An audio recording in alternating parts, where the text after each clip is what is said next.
Good morning and welcome to Delicious by Debbie. Today I am making my husband a strawberry rhubarb pie. There's a very small window of time when the rhubarb is ready and you can get nice strawberries. And his rhubarb is ready. He doesn't have a big plant, so I only usually make a pie once a year. Once in a while it'll come back on again and I'll make him a second one. But usually it's just once a year and he loves it. But he likes fresh strawberries in it. One time I made one with a recipe where you use strawberry jello. He was not a fan of that at all. But an elderly lady gave me a recipe. He had had a piece of her pie and just loved it. So she gave me the recipe. It's a very old recipe for strawberry rhubarb pie, and it uses the fresh rhubarb and fresh strawberries. So he went to the store yesterday and came home with a beautiful package of strawberries. They were just ripe, ready to use right now. So I'm making him a strawberry rhubarb pie. And it's a little bit different than some fillings. This isn't one I will cook on top of the stove. I will use a different thickener, but I will show you all of that. So first of all, I need 2 cups of sliced strawberries, and I'm going to show you here what I'm doing. I have sliced up, and I slice them about that thick. And I have 2 cups of sliced strawberries. So I'm going to put those in my bowl over here, which I will show you in a minute. And I also need 3 cups of cut up rhubarb. And it says to cut them about a 1/2 inch to 1 inch long. I don't measure mine, obviously, but I just cut them into little chunks here. I will show you.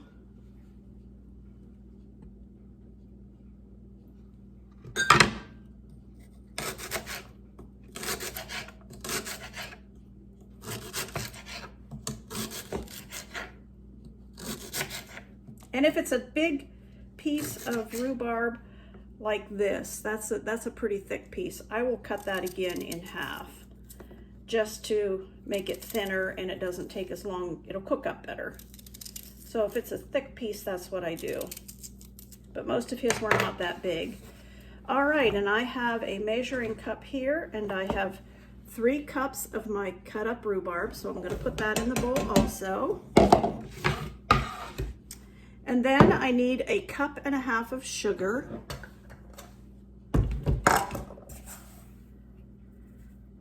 There's the 1/2 cup.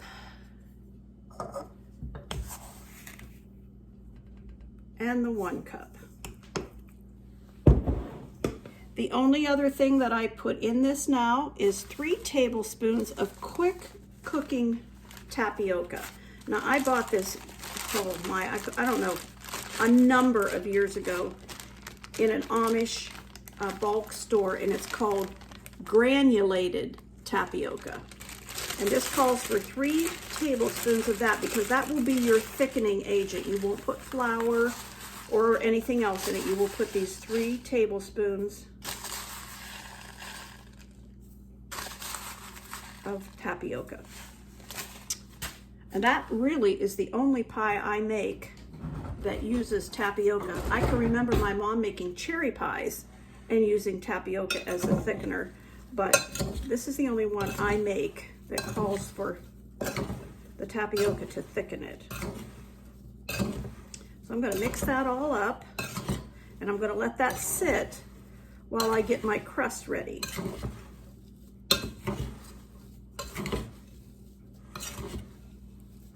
I have my oven preheated to 375, and I will show you each step of what you have to do with this pie because it does bake for a while, and I'll show you what you do so that the crust does not burn on the edges. All right, I'm just going to let that sit for a while.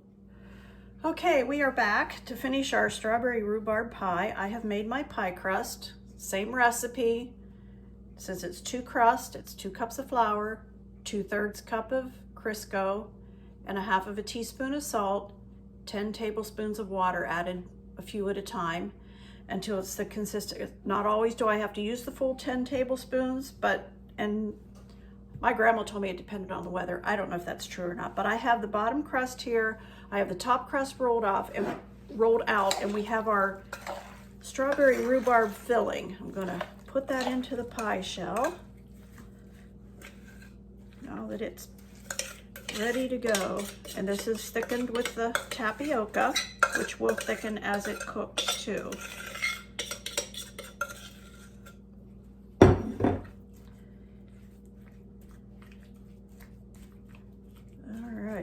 Flatten that out a little bit before I put the crust on. And the recipe also says to put a few little pats of butter on top. So we will do that. I do that with most of my fruit pies anyway. So we'll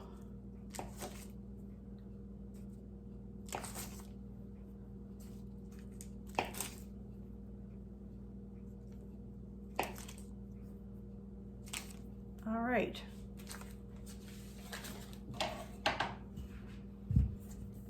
Now we're ready to put the top crust on.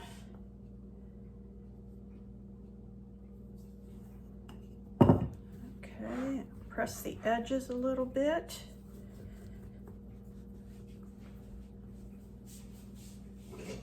And I'm going to use my food scissors to cut some of this off because that's too much hanging over the edges.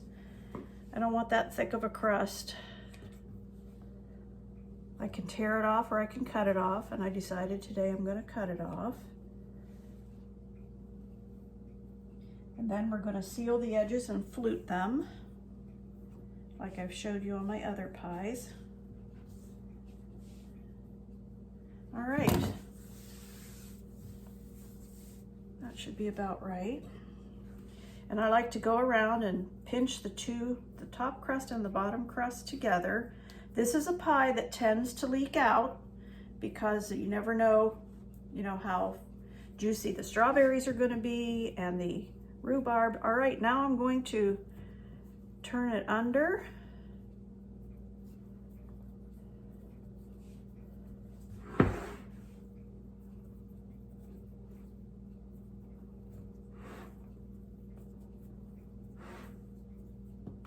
I like to make sure I get it sealed off good to not give it a chance to leak out any more than it will, and sometimes this one does. You've got the rhubarb that's cooking up, and if you've ever cooked rhubarb, you know that it does get kind of runny, and then you've got the strawberries you're cooking up too, so more times than not, this one boils over in the oven.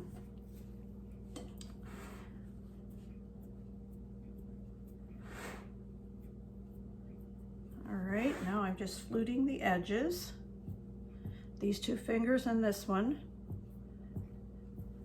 pinching with these and pushing it in with these.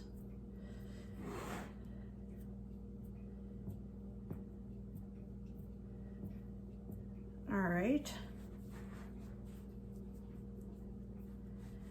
Cut some slits in the top.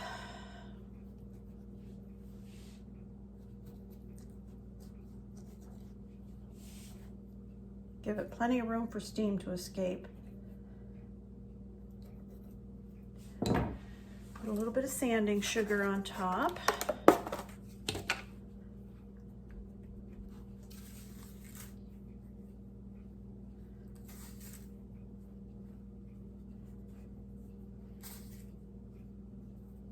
Okay, now for the first, there we are. For the first 25 minutes that this is baking, maybe you can see it a little better that way. Turn the light down a little bit. For the first 25 minutes this is baking, the edge of the crust is to be covered with foil or whatever you have that way. And I'm going to show you how I would do it if I was using the foil. I would just cut some strips. I would fold them, fold it again, so that I've got this strip of it, and it will mold itself, and you can put that around the edge and put enough pieces and overlap them so that it covers the whole thing. And that's the way I always used to do this. But instead, I purchased this. I believe you can get it on Amazon, but I know you can get it in Amish country. And I purchased this, and it goes on like this.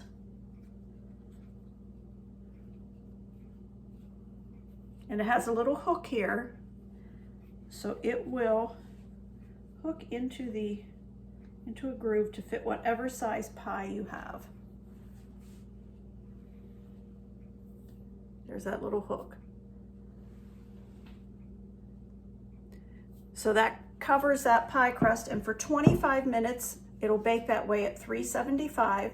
Then I'll remove this and I'll bake it for another 25 minutes. If I was to do it the whole 50 minutes at 375, the crust would get too hard and too dark. So this is the way that it tells you to do it. So we'll put this in the oven and I'll show you when I also wanted to show you that I will bake this on a tray. This has boiled over enough times in my oven that I've got this old pizza tray, and that's what I'm going to bake it on. So if it boils over, it goes on that tray, not ruin my whole oven. Cut a piece of that. Our strawberry rhubarb pie has cooled, so I thought I'd get back on here and cut a piece of it and show you what we've got here.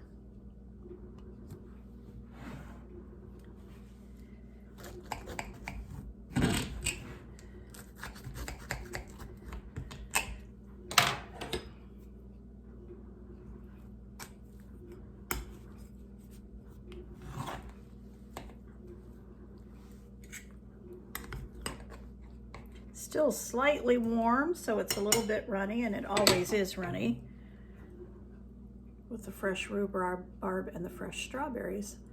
So I thought I'd just let you see what that's like. Thank you for watching.